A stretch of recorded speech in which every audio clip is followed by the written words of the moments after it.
Hey YouTube. So it's been about a year and a half now, but the van has finally been completed.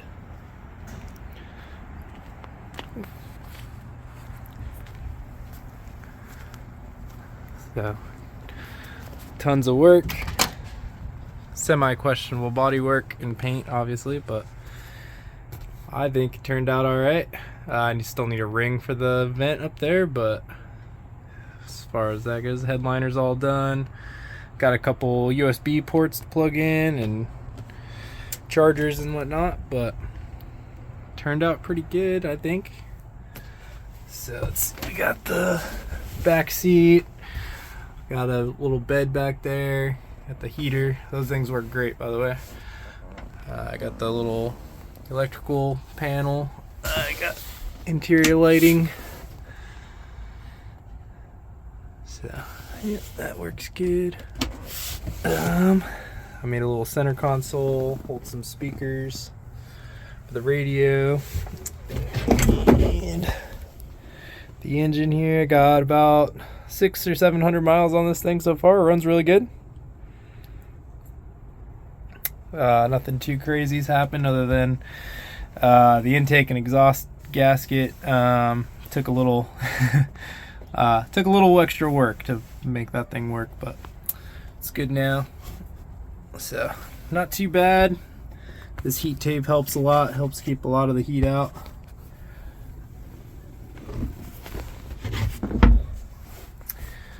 But yeah, it works really good. I'll show you the bed here.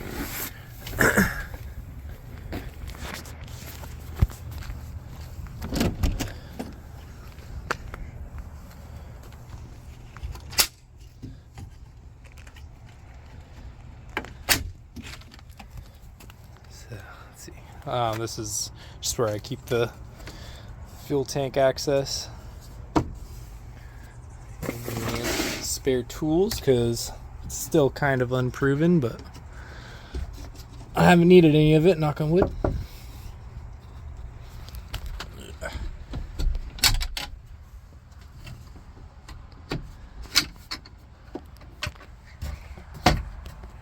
So, got this little platform here. Oops. And then that bed folds out onto all this, so works out really good. Headliner turned out pretty good. It's kind of a pain to do. I don't know if any of you have ever done that before, but this is just marine vinyl, so turned out pretty good. It's all insulated everywhere. Just got the blue cedar from what was it, Lowe's or Home Depot has this. It's just the tongue and groove blue cedar.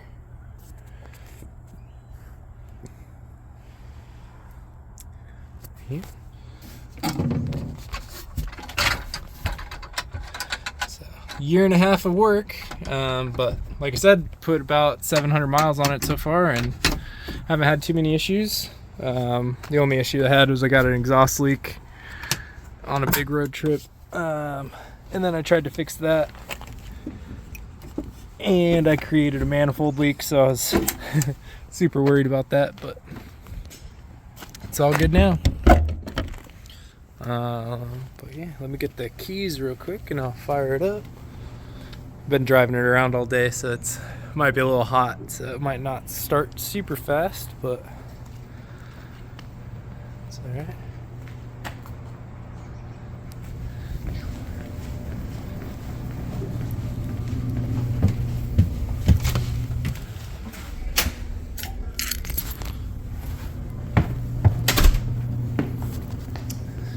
And this may be the last kind of project car I ever do.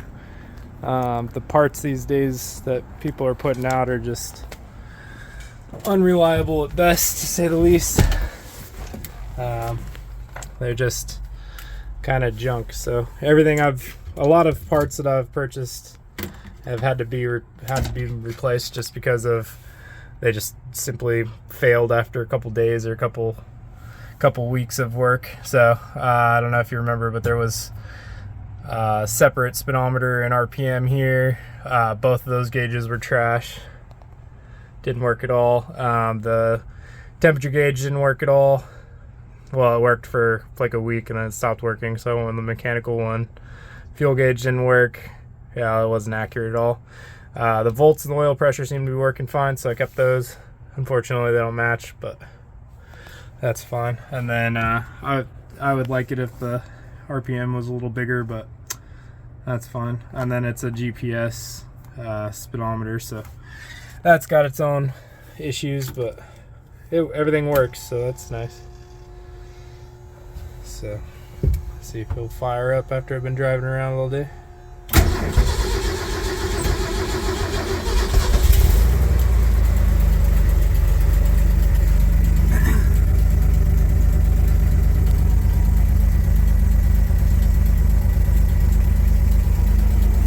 it's actually pretty reasonably quiet in here for having an engine inside the compartment. So, and this is still open too because my seatbelt gets stuck under there, but that's fine.